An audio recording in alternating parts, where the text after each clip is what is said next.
to the Free Kick Podcast. My name is Todd, and the Philadelphia Union's run to the League's Cup final has come to an end after a 3-1 defeat last night to the Columbus Crew, who will face LAFC in a rematch of the 2023 MLS Cup final. Sure, going to be a fantastic game, and if you guys haven't been up to date with what I've been doing appearance-wise this week, I was on the MLS Battered Fans podcast with everybody that was covering a team that was in the semifinals. I was also on AAT Sports last night, live recapping thoughts with Mike Barrera and Jose Nunez. And so, fantastic live show last night. And I think, like a lot of you guys, a lot of people upset with the way that the game went last night. And we will definitely get into that. I think, in my opinion, we have a pretty good show in store for tonight. I told you guys a couple episodes ago that, we're going to go ahead and talk about the town hall, and we never did. And so after looking at what happened last night and Jim Curtin's comments, I was like, it makes sense to finally play some of these quotes from the town hall. And so that's exactly what we're going to do. I'm trying to get this situated, because Riverside, they can't make life easy, right? With when I schedule a live post, they can't make it easy and make that post go live. And they give me a totally different link. So now you got to get it on social media, right? Got to get the right link and get you guys in here. So I see a couple of you guys are already joining live on YouTube. For whatever reason, we still can't go live on Facebook yet, but it's a fight I'll deal with another day with Riverside. Their customer support sucks. They always want to gaslight me and say it's me. Got one employee to say, it's on our end, but now it's been radio silent. So I'm not going to stop. I am not going to stop throwing Riverside under the bus. I give you guys my money, and you guys aren't delivering on the product that you promised. And, it has its flaws and it has its good moments. I love the magic clips it gives me for the best moments, best clips for the show. It's easy to caption and whatnot. But live streaming, hopefully the intro was good to you guys. Hopefully the clips tonight sound fine. I know whenever I edit the podcast and it's just in podcast form, everything sounds fine. But there is our daily rant on Riverside. So again, people are just joining live on YouTube. I appreciate you guys joining. Be sure to share that so we can get more people in here interacting. If you guys are just joining, we're going to play a lot of clips from the town hall that happened on August 14th. We're going to play a clip from Jim Curtin last night, and we'll go ahead and talk about my thoughts from the Union's 3-1 defeat. And let's just get straight into that. So coming into this match, the Union were on a 7-game unbeaten run, and I was shocked when I saw that stat. I know early on Columbus had the Union's number, but you look at the last 7 games, the Union really started finding success against Columbus, whether it be at Subaru Park or in Columbus itself, because the Union prior to last night, in the last 3 games playing in Ohio, the Union were 0-3. 3 draws, the last draw being a 1-1 draw. Union gave up a late penalty kick in that game. Probably should have won that game 1-0, but look, the Union held on, didn't give up 2 consecutive goals, only gave up a late penalty kick, which was unfortunate. The 2 prior games to that, 0-0 draws. And so the Union, they were finding ways to keep clean sheets against Columbus in the last 3 games. And you had a feeling where your last 7 games, you're unbeaten against Columbus. You haven't lost in 3 games in Columbus. You had a feeling that those stats were probably going to come to an end, because all things must come to an end. And we actually saw, too, between Montreal and Columbus, Jim Curtin had a winning record against Wilfred Nancy. He was 2-0-4. All that changes last night. I don't think anybody's surprised. The Union, it was going to take everything going right, like Jim Curtin said, if the Union were going to escape with a victory in Columbus last night. It doesn't happen. The last time the Union won there was in 2016. Last night's defeat was the worst for the Union in Columbus since 2015, where the Union lost 4-1. And as we all know, the Union lose 3-1 last night. And I don't want to get to it yet. You guys saw the thumbnail. You guys saw the the name of the episode. Can we stop playing Quinn Sullivan up top? That's what we are going to talk about here in a little bit. And again, a lot of clips lined up, so I don't want to spend too much time talking about this game itself because I do want to get to comments from Ernst Tanner from the town hall. I want to get to comments from Richard Leibovitch from the town hall, and hopefully, you guys, when this went live, a lot of you guys went to the town hall. A lot of you guys, after the town hall was over and the union posted the video, you guys were giving your comments on social media. Jose Nunez did a good job clipping specific parts that you guys, the fans, should hear from that town hall if you guys didn't attend it. And a lot of you guys on social media, let your voices be heard. You guys were vocal. And maybe this is going to stir something up in you guys again, just rehearing some of the quotes from Ernst Tanner, from Richard Leibovitch, and we'll play a quote from Jim Curtin on last night's game here in a bit. But I give you guys all the stats coming into this game, and all that stuff was going to end. And I think the first thing I want to touch on is Jack McGlynn last night. I thought he was horrible last night defensively. He was horrible. Gave up 2 goals on Rossi because he didn't track his guy. You can't have that. You can't do that. And we all know that Jack McGlynn is a defensive liability. He'll admit that his defense isn't his strongest suit. He'll admit that his defense needs work. And last night it got exposed. It got exposed bad by Rossi.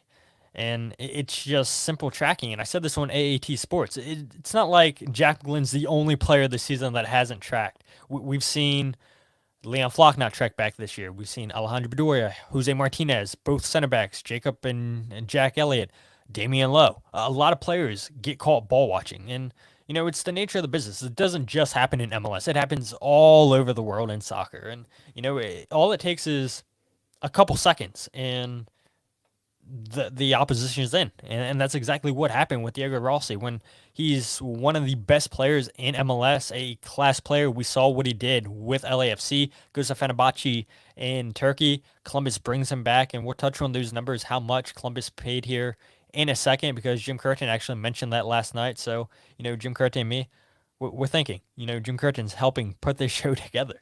But yeah, Jack McGlynn, horrible defensively last night. You look at Jack Elliott, he can't win the ball back in Columbus's half for the third goal. Both Elliott and Glesnes out of position on that play. And you guys noticed this, I'm sure, where the passing by Columbus was just way too fast for the Union midfield, way too fast for the Union's defense to keep up. I mean, the interchange between Ramirez, between Cucho, between Diego Rossi, it was really, really good. Going to go ahead and get to a comment real quick here on YouTube so we don't lose it. This one comes from Jay Quirk. He says, we were outclassed by the better team last night. Jim disappointed me with the starting 11, though, for sure. And we're going to get there. We are definitely going to get there here in a second because, yeah, that's what annoyed me the most. There's no reason why you should have started Jack McGlynn, no reason why you should have started Quinn Sullivan last night.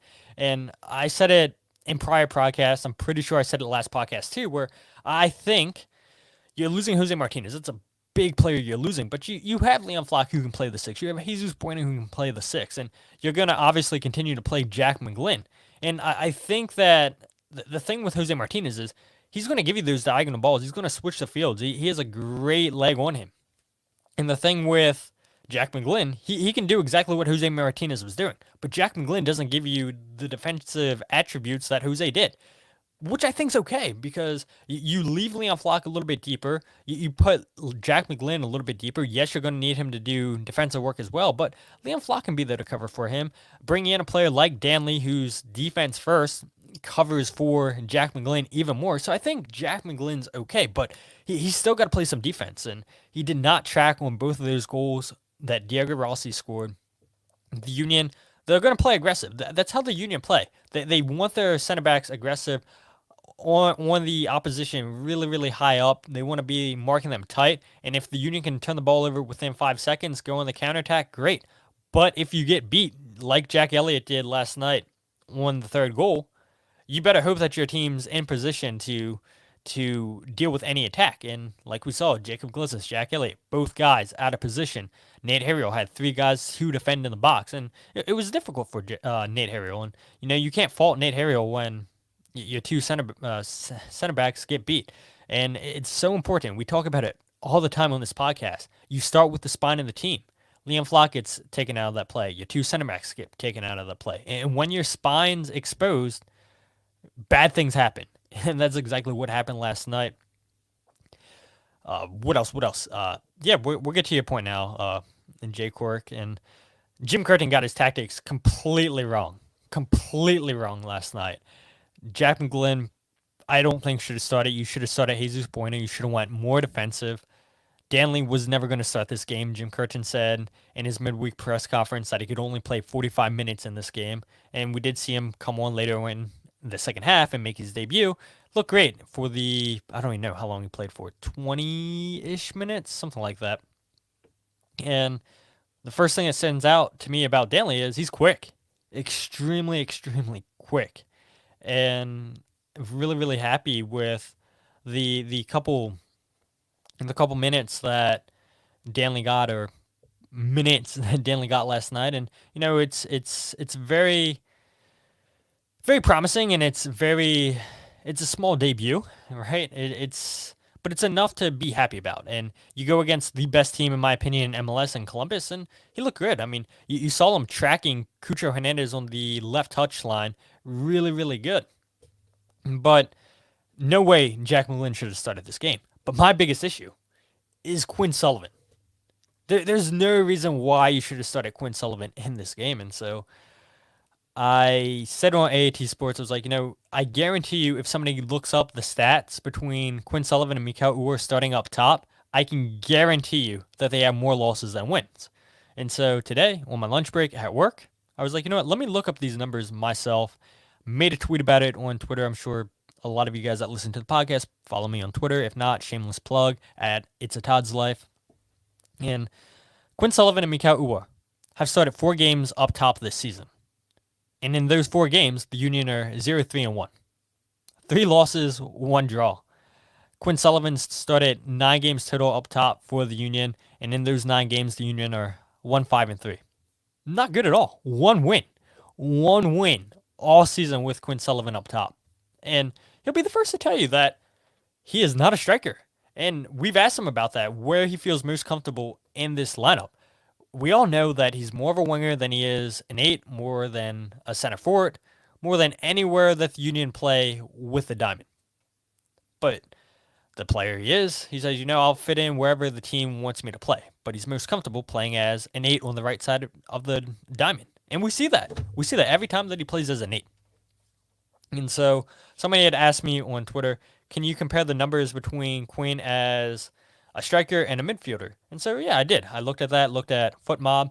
And so in those 9 games this season up top as a striker for Quinn Sullivan, he's created 12 chances, has 2 assists, 2 out of 23 shots on target in 789 minutes. As a midfielder, Quinn has 22 chances created, 5 goals, 3 assists, 21 out of 41 shots on target, and he's played 1,772 minutes as a striker. I mean, those are huge numbers, a huge difference in numbers.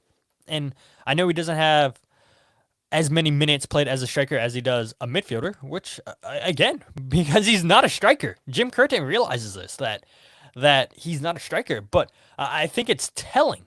It's telling how Jim Curtin feels about Marcus Anderson, about Chris Donovan, where Quinn Sullivan, not a natural striker, is going in up top. I said it on AAT Sports before the game. I said it on the post-game show we did, that they should have started Sam Adeniran with Mikhail Uhre, because you're starting Quinn Sullivan, and Quinn Sullivan's not going to be that target striker that Mikhail Uhre needs.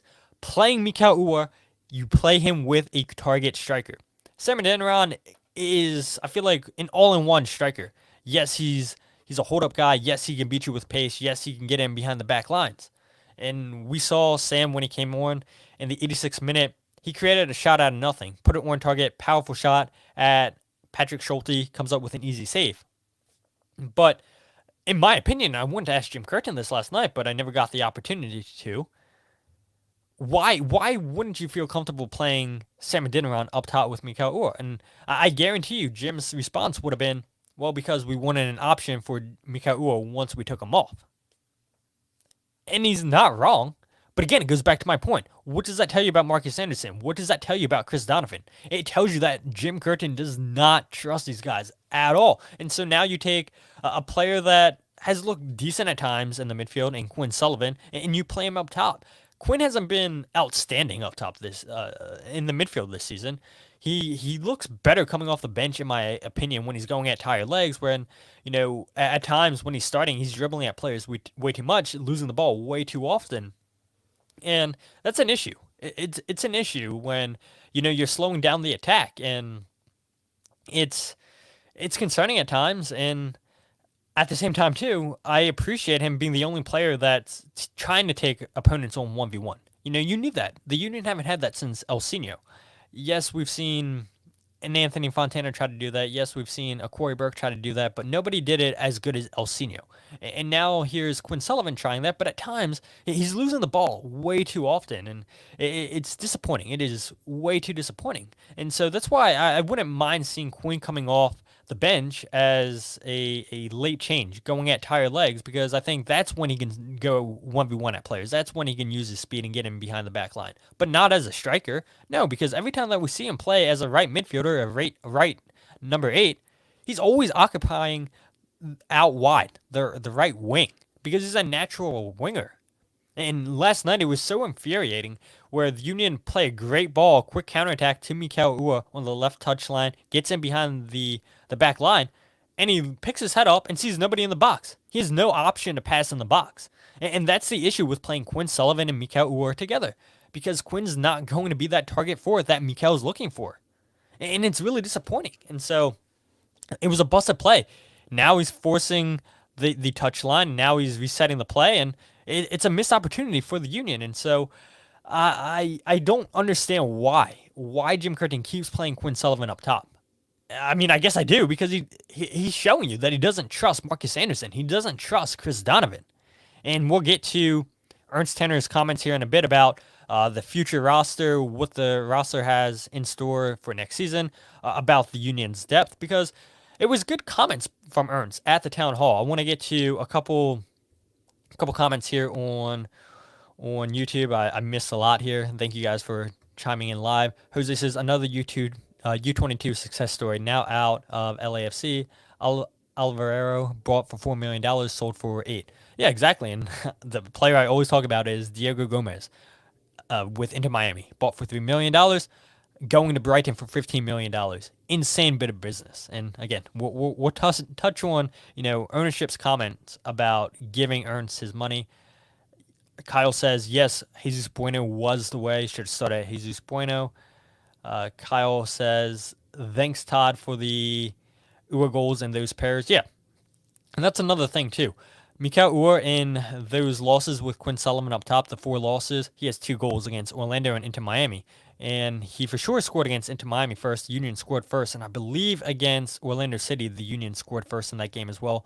Kyle, you can correct me real quick if you don't mind. Jay Cork says, Ua and Sullivan both run the channels, and then there's no one in the box. Exactly. Exactly. I mean, so many fans realize this.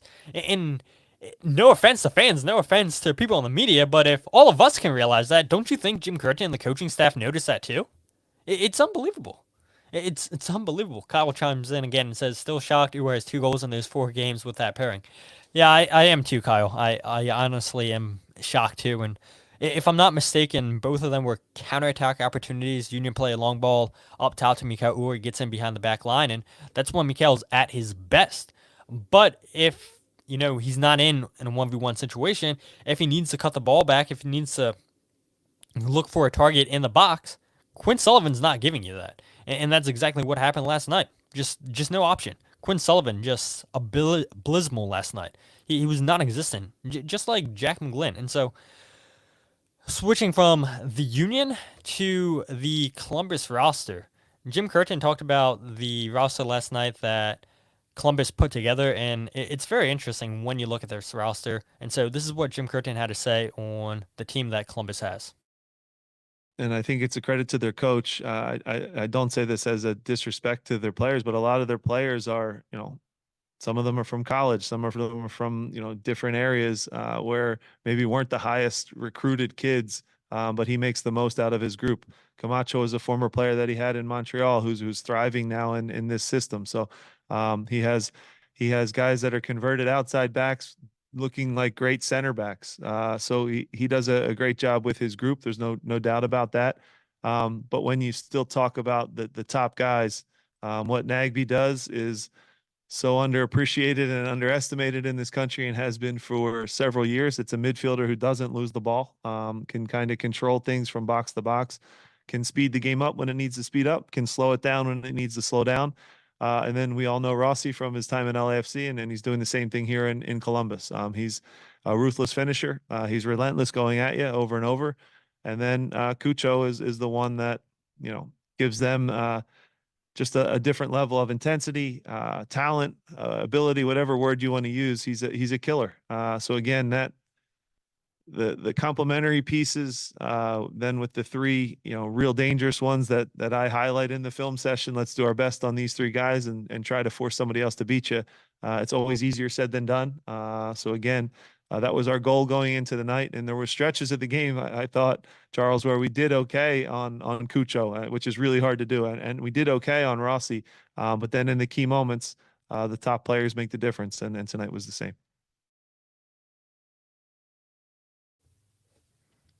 Yeah, Jim Curtin's right. I mean, let's go ahead and look at that roster that Columbus put together. He talked about college players. He talked about players from different areas, different countries. Schulte, the goalkeeper, super draft pick, went to St. Louis University. Steven Moreira, a free transfer. He's on $882,000.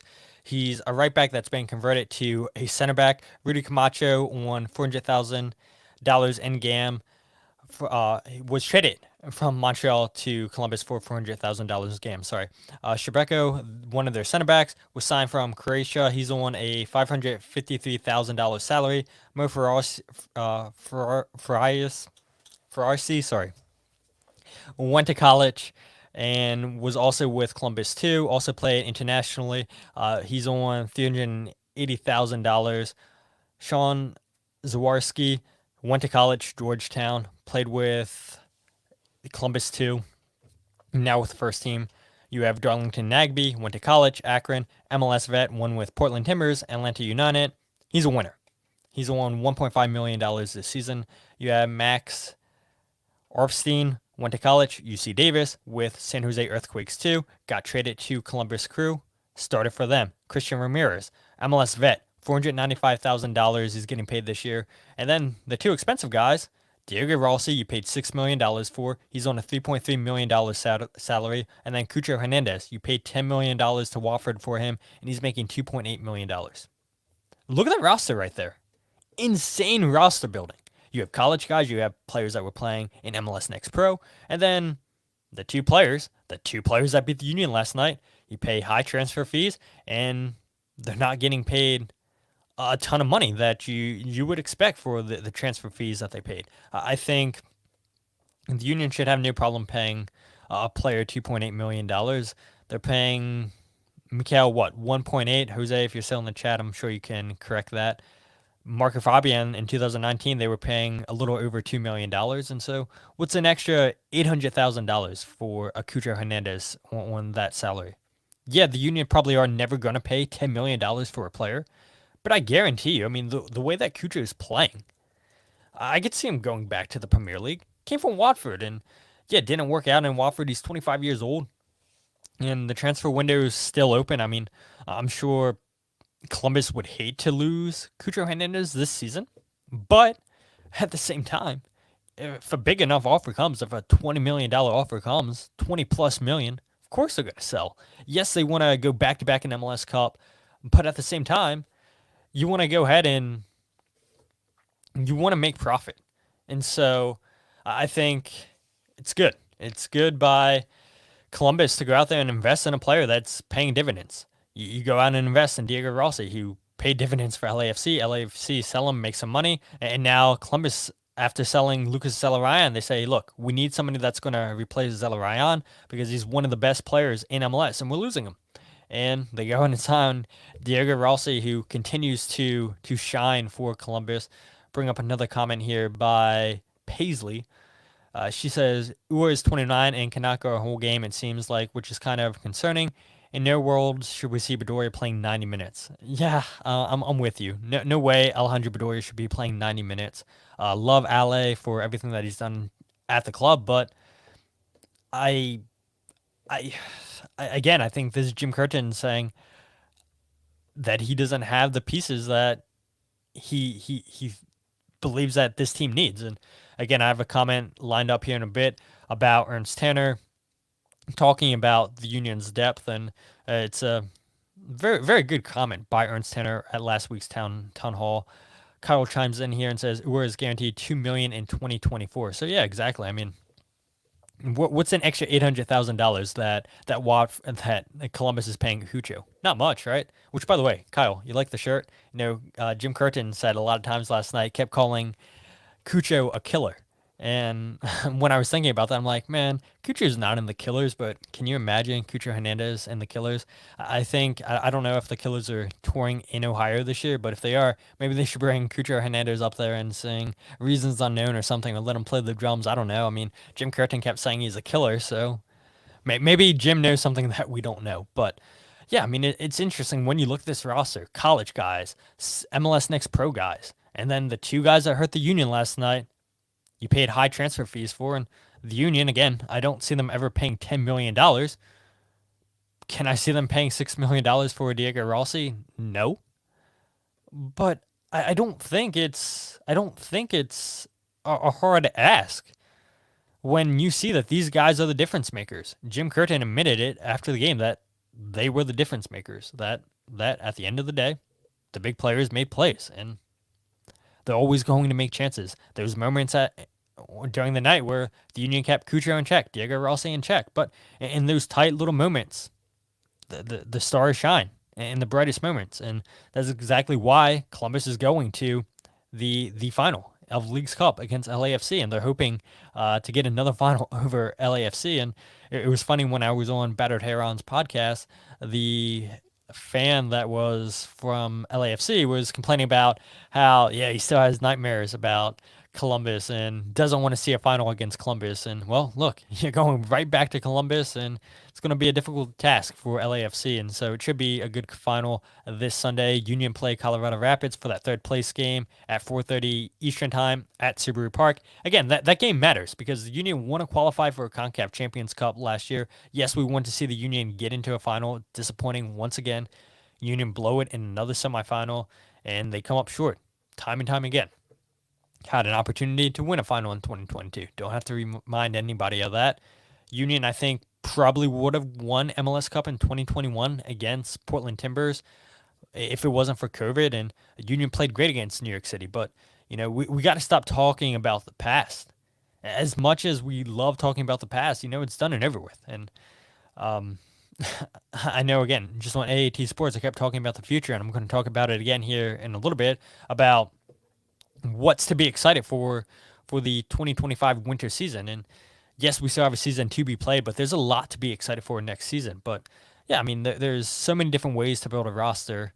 And if a small market team like Columbus is able to attract a player like a Cucho Hernandez, a Diego Rossi, then why can't the Union attract those type of players in a city like Philadelphia? Yes, you always hear about players wanting to go to LA or Miami.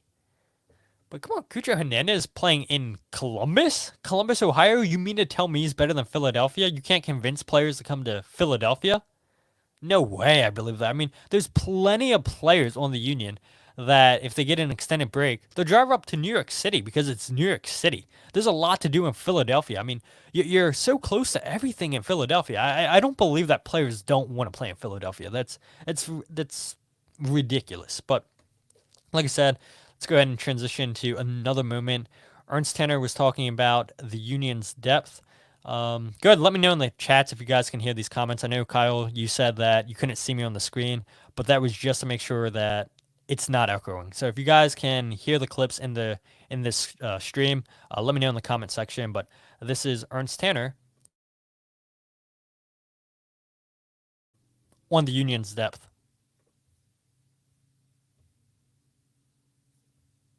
Future roster, sorry. I think we will have a little bit of a turnover, which is pretty natural. Every team, every roster has a certain life cycle. And, there are players who want to go abroad. There are players who want to earn more money. We have all these restrictions. I think we might need to do something in attack. We might need to do something in defense.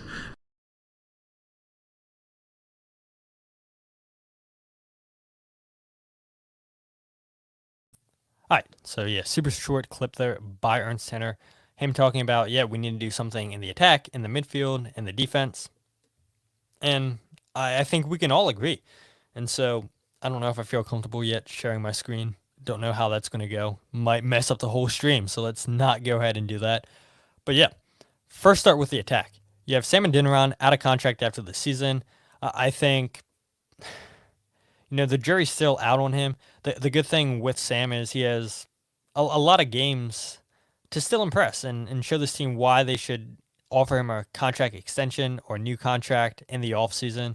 Yes, when he was at St. Louis, there was reports that teams in Europe were interested in him.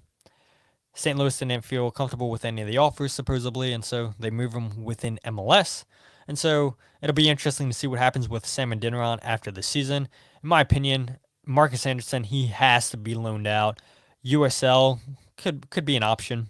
Chris Donovan is not an MLS player. Mikau Ua, he has an option for next season. I believe the Union will pick up that option. But it's clear. I think it's clear to everybody here in the comments, everybody that's listening to the podcast would say, yes, the attack. We need a killer. We need a killer in the attack. Ty Bariba has been the biggest surprise of the season just because we don't know what he was in last season. We didn't know what he was this year because Jim Curtin wouldn't play him because of his unpleasant training style. Jim Curtin wasn't happy with the way that he trained. Said that's so weird. But once Ty gets a chance to start to fill in for Julian Kranza, it's like, wow, where's this guy been? Imagine if we would have been playing him with Julian Kranza has been the talk a lot of fans have been saying. But I think it's very obvious that this team needs at least one striker up top. I would argue, if you don't bring back Sam Adeniran, if you do loan out Anderson, you probably need two strikers next season. Then Ernst says that they probably need something in defense.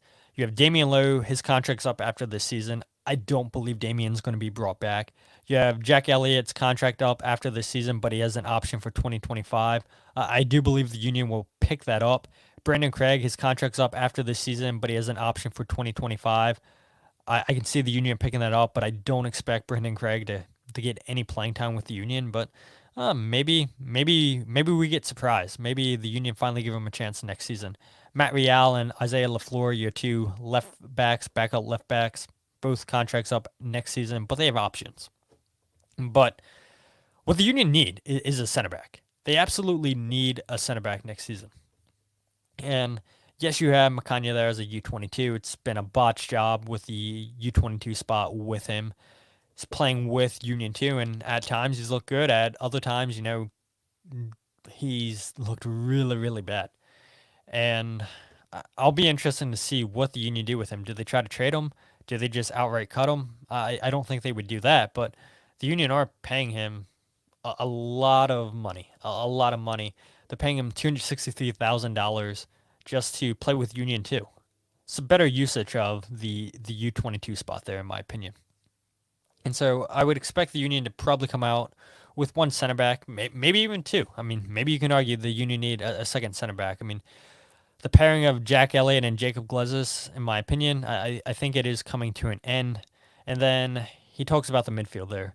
We already know that the Union lost Jose Martinez. Ernst Tanner says, yeah, we can expect to lose a couple midfielders. I'm sure he had Jose Martinez in mind. Sinner Zingabo has been sold.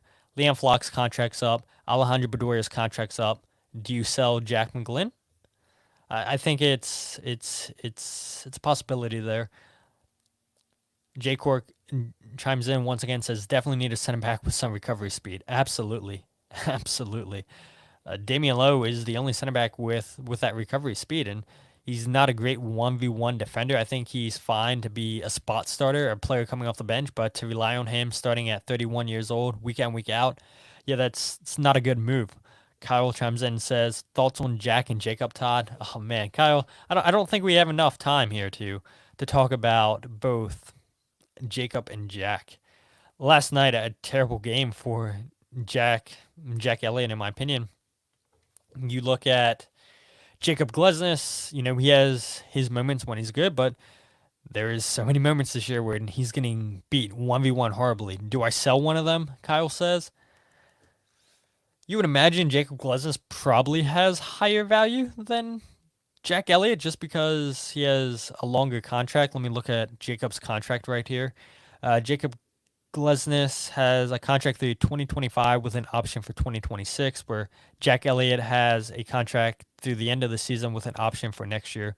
So yeah, I would expect Jacob Glesnes would have the higher market value. So I don't know. Do you sell one of them? I mean, if the offer is right, then I think you would entertain it. I mean, you're not going to say no to anybody. It's not like nobody on this roster is untouchable. So if a good enough offer comes, you're going to sell that player, no matter who it is. I mean, fans were upset that the Union sold Jose Martinez, their best six, one of the best sixes in all MLS, and fans were upset that they only got $2 million for it. But look, 30-year-old player whose contract was winding out wasn't going to have any higher market value than what it is currently because of what he did at Copa America. So yeah, I mean, the Union are going to listen to all offers if they come. But this is the point I want to get to. And so a lot of contracts up. A lot of players have options for 2025. And you go ahead and look at a player like Joaquin Torres. He has an option for 2025. Do you bring him back? Jeremy Raffanello has an option for 2025. Do you bring him back? A player like Quinn Sullivan has an option for 2025. Yeah, you probably bring him back. Who else? Olivier Bizo, he has an option for 2025. I'd imagine you bring him back. Mikal Uar has an option. You pick that up, in my opinion. Holden Trent, sorry. He has an option. I don't think the Union pick up that option. You don't need 4 goalkeepers on your roster. Matt Real, it's going to be interesting, has an option. I guess it depends how Isaiah LaFleur recovers from that ACL surgery he had at the beginning of the season. So, I mean, there's a lot of decisions to be made. Hamir Badessi is another player there. I don't know. Do the Union pick that up? We'll see. I do believe he's only on loan, but then for whatever reason, the Union's report listed a whole bunch of option years. So I don't know if it's an obligation to buy or what. Maybe somebody else can fill us in. It's a weird contract there, but yeah, a lot of options for the Union next season. And we look at the trades to Nashville, to St. Louis. They got $425,000 in GAM because the Union traded away international roster slots for this season and next season. 1 slot next year goes to Nashville. And so you sell Jose Martinez for $2 million. With the new roster rules, you can convert up to $3 million in GAM per player. And so let's assume the Union convert all $2 million next season to GAM from Jose Martinez. Now you have $2.4 million in GAM. What did you get for Richard O'Dowd, Sanders, and Gabo? Is that more GAM that you can invest next season? If the Union go the 2 DPs and 4 U22 spots, then the Union will get another extra $2 million in GAM. And so next season has the potential to be massive for the Union, a massive, massive window. And we see the Union do the most business in the wintertime. That's when MLS teams are most active. And yes, it's not when European teams really want to sell because, they're looking to buy players themselves to keep them from getting relegated or whatever the situation may be. And in the summertime, when they have more opportunity, more time to buy players, that's when they feel comfortable selling those players. But we know the Union don't really stay active in the summertime, and Ernst Tanner actually talked about that in one of the clips that I have lined up.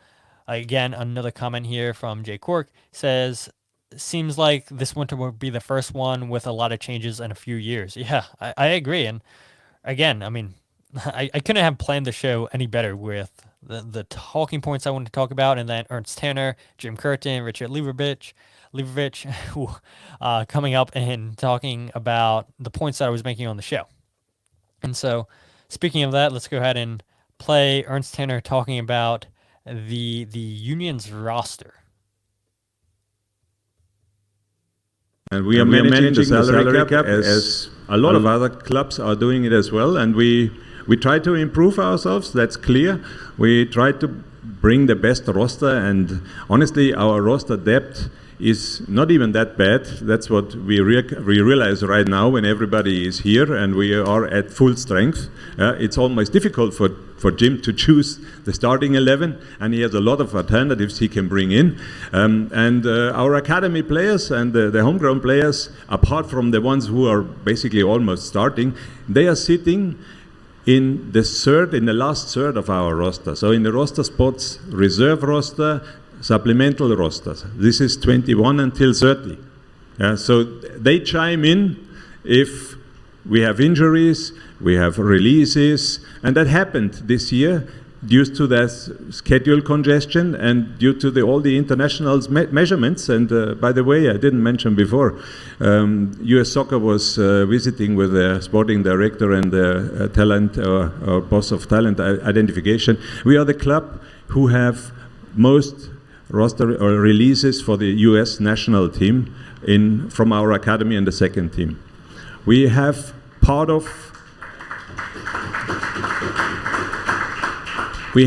had part of 10 players released during international windows, and I'm fighting against playing in international windows, but I don't get hurt by the league. And again, I also need to say that we need to maybe take even more consideration how we construct our roster, not to lose too many players due to international releases in future, because it does not get better from what I see, and I got the schedule for the next year just this week. And we have the Club World Cup. We have a blackout period again. We need to see what we do with Leagues Cup in addition, and we have 34 regular season games in addition to a extended playoff format. I mean, if I tell you this, that should ring a bell already. How do you get along with that?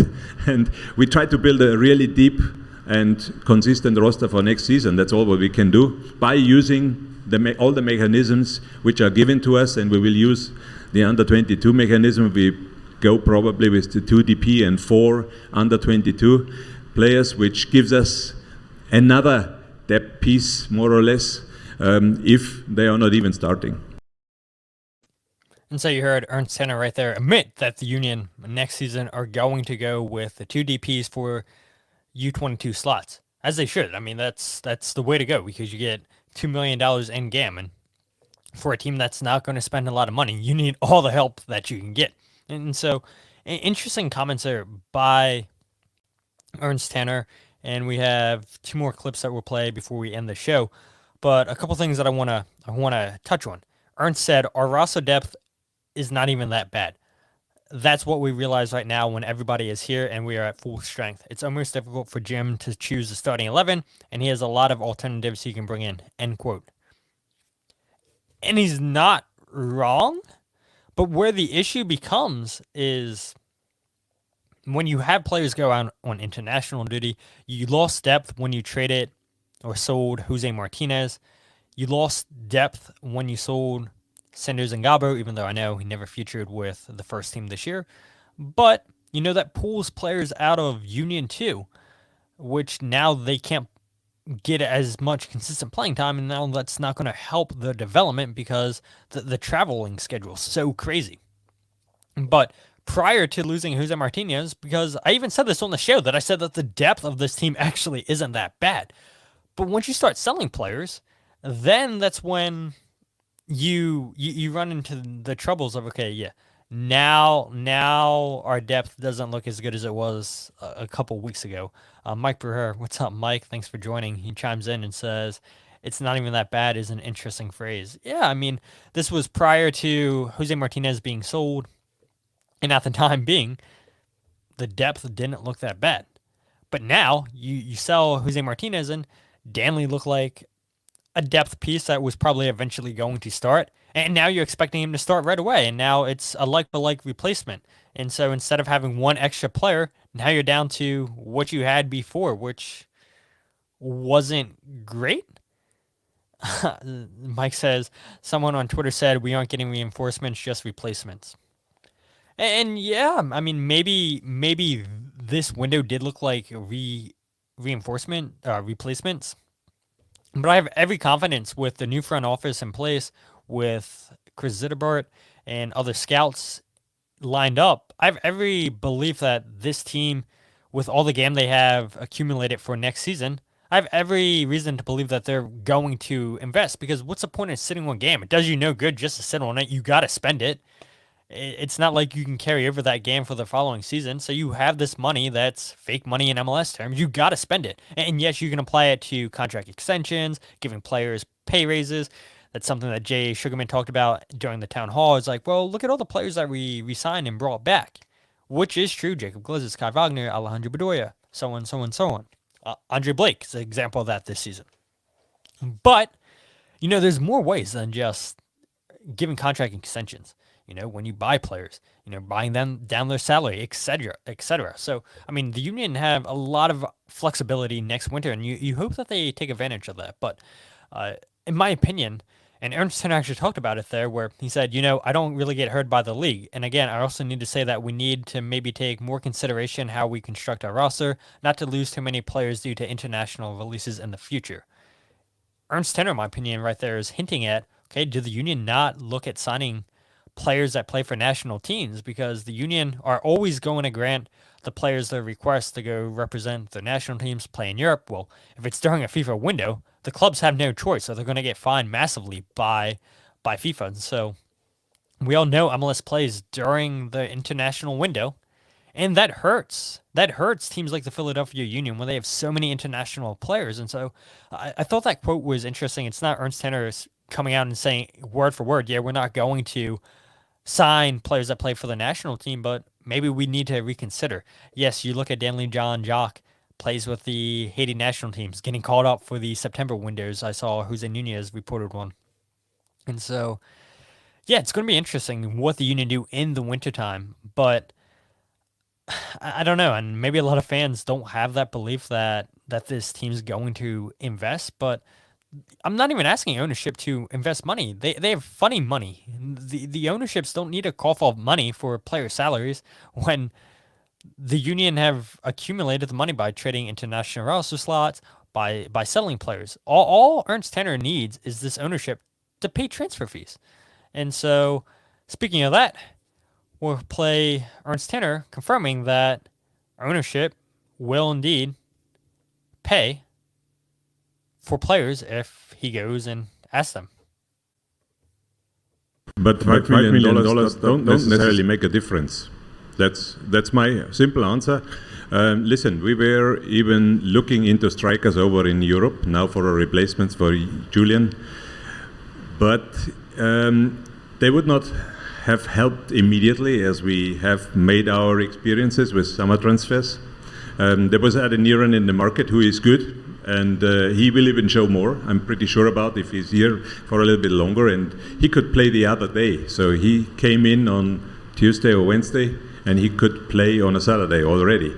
And I think that was the right choice to do it. We are constantly looking into that high-profile strikers, and if the right guy is in the market and we are convinced that we're gonna need to do it, we do it. Yeah, and then I know exactly that ownership is backing me up. We will do it.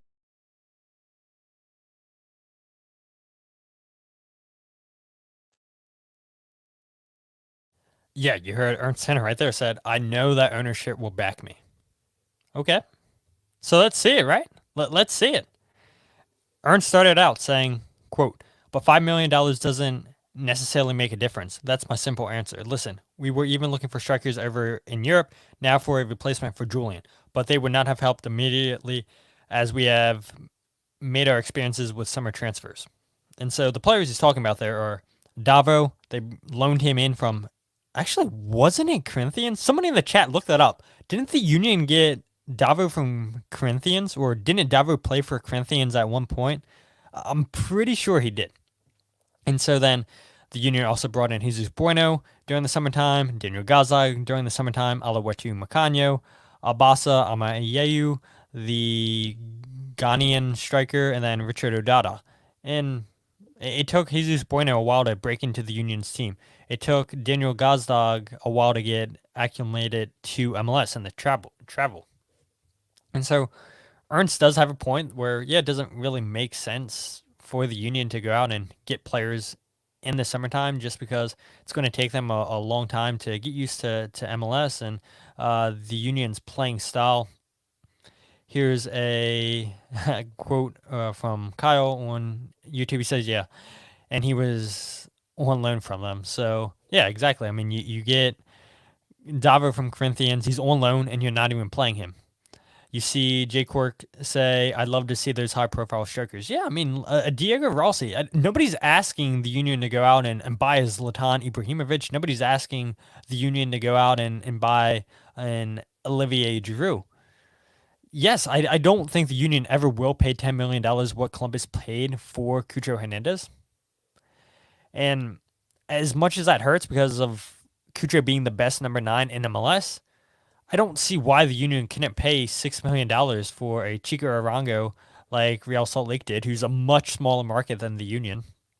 You look at Diego Rossi, $6 million for him. Why couldn't the union pay that? Yes, I know that would triple and double what the union paid for Mikal Uhre. Mikal Uhre was $2.8 million, so almost $3 million. So why can't you fork up another $3 million and get get a Diego Rossi or a Chico Arango? Makes no sense to me. I mean, if you're already halfway there, then why don't you do it? But then that's my other issue. We've seen ownership pay $2.8 million for Mikal Uhre. So why aren't we seeing more of these signings? Yes, we've seen a Ty Baribo be close, $1.5 million. A Danley John Jock, $1.6 million. And that's a good start. But this fan base wants to see more of that. And maybe it happens this wintertime, but you've got to get a difference maker up top. You've got to get somebody, because we're assuming the union pick up the option for Mikal Uhre. I think they'd be foolish to, even though he's a little bit older in age. You maybe even talk contract extension if he's willing to come off of that DP spot. Who knows? I mean, if you could get him off of that high salary hit, then maybe it's worth getting him to take a lesser contract if he's okay with that and not being the guy. But yeah, I mean, it's promising hearing Ernst say, yeah, ownership will back me. But then why haven't we seen it yet? And maybe we see it in the wintertime. And so the last clip that I'll play tonight is Richard Leibovitch, one of the minority owners, the number 2 in command with the Philadelphia Union. He confirms Ernst Tanner's comments, saying that, yeah, we will back Ernst Tanner and Jim Curtin if they ask for money. I'd like to dispel a myth, okay, which seems to be going around, which is that somehow there's these closed-door meetings where Jim and Ernst come to Jay and say, hey, we really want these guys. Can you put an extra $5 million and we're going to get these 2 guys or this 1 guy and that's going to be the difference maker? And Jay says, no, I don't want to spend the money. That is a myth, okay? And I want to dispel it right here, right now. In the 6 years that I've been involved in ownership, I have never once heard Jay say no to what these guys want to do, okay? We invested heavily in Ernst and in Jim, and we have a great team that we respect greatly. And the only question we ask is, what does it take to win? That's all we care about. I'm an owner. I'm probably more of a fan than I am an owner. And let me tell you, do I think it would be cool to get Griezmann to come in right now? I'm hearing LAFC rumors and all that. Wouldn't it be cool? Why doesn't he come to Philadelphia? Wouldn't that be great? I think that would be wonderful. But I need this guy to come to us and say, hey, this makes sense. This is going to fit into our system. This is what it's going to cost. And this is what's going to help us win MLS Cup. If he did that, we'd sign on the dotted line. Okay? But there's one thing that I want more than having Griezmann or some other superstar or Benteke or any of these guys that you look up to with other teams. I want to win. Okay? And what we've entrusted in these guys is Give us the strategy and the team to win. And not win in 5 years with some delayed academy thing. No, win this year, win last game, win next year, and win consistently. The other thing I would hate to have is a situation where we bring in, half a dozen old buddies from Barcelona. They come in, they're okay for a year, they disappear, and then where are we left? We're left in a rebuild. We don't want to rebuild. We want to have a steady flow of players that are going to help us win every year. So I understand your frustration. I get frustrated too. I want those sexy players, okay? But what I want more is games like last night, okay, where we kick their butts. And that means a lot to me. So the last time that somebody said the word sexy in Philadelphia Union, that cost them a job. No way that's going to happen to Richard Leibovitch. But shout out Matai Orvac for giving that interview and saying sexy season. And yeah, we never heard from him since that moment. But nobody's asking for a high-profile player. Nobody is. I mean, yeah, that would be cool to see an Anton Griezmann in Philadelphia Union. Use that Kevin Durant connection because he's a huge basketball fan. And who do you have in your ownership group? One of the biggest basketball players, biggest basketball names ever. Huge for the U.S. at the Olympics. Why aren't we using him to the Union's advantage? But that's not going to be the Union way. Ernst Tanner talked about, we don't want to disrupt the locker room, which is fair. I respect that wholeheartedly because that is something that would definitely happen. But I would point to, well, do you think the locker room's upset that Kevin Sullivan's getting paid $500,000 this season? Don't you think that Quinn Sullivan's upset that his baby brother, who's 14 years old, that's only made one appearance with the Philadelphia Union's making more than him? Look at all the appearances that Quinn's made.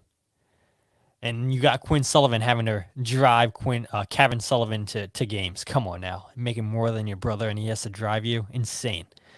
But you heard Richard say he wanted to dispel a myth where Jim and Ernst come to Jay and say, hey, we really want these guys. Can you put in extra $5 million and we're going to get these two guys or this one guy and that's going to be the difference maker? And Jay says, no, I don't want to spend the money. That is a myth, and I want to dispel it right here, right now. And the fans don't know. The fans don't know if that's the truth or not because we haven't seen it. We have not seen it. And until we see it, the fans are still going to question it, and they have every reason to question it. And I remember an article, and maybe somebody in the comment section can find this. I believe it was in the Inquirer, where Jay Sugarman said that he would rather have 5 $1 million players than one $5 million player. Wonder if his tone's changed any. It's concerning. It's very concerning because $5 million isn't a lot. And I believe it was Mike Thomas who asked that question, which upset Jay Sugarman, Richard Leibovitch, and Ernst Tanner. Got all three of them to comment, and shout out Mike for the great question. If you guys haven't listened to the whole town hall of the Union, put that on their YouTube channel. I'll link it in the show description. So after you guys get done listening to the podcast, you guys can go ahead and listen to that whole thing. But you can go ahead and get even more angry than maybe you are hearing these comments. And I don't blame the fans. I don't blame the fans for being angry because we haven't seen it. We haven't seen this team put $5 million into one player, $5 million into one transfer window, bringing in multiple players. We haven't seen it. And until then, fans have every right to question that. And then later on, you heard Richard say, quote, but I need this guy to come to us, talking about Ernst Tanner, and say, hey, this makes sense. This is going to fit into our system. This is what it's going to cost. And this is what's going to help us win MLS Cup. If he did that, we'd sign on the dotted line, end quote. Again, we don't know that because we haven't seen it. And so the ownership, Ernst Tanner, they all seem optimistic. And I do believe that Jay wants to win. I do believe that Richard wants to win. Ernst Tanner wants to win. Jim Curtin sure as hell wants to win. Tim McDermott wants to win. That's all 5 guys who were up there on the stage. But we haven't seen ownership invest the money that these numbers that are being given as examples. And again, maybe this winter we will see that. But until then, fans have every right to question that. And when teams like Real Salt Lake, Columbus, Cincinnati are spending so much money, and they're smaller markets in Philadelphia, and the Philadelphia Union keep going lower and lower and lower.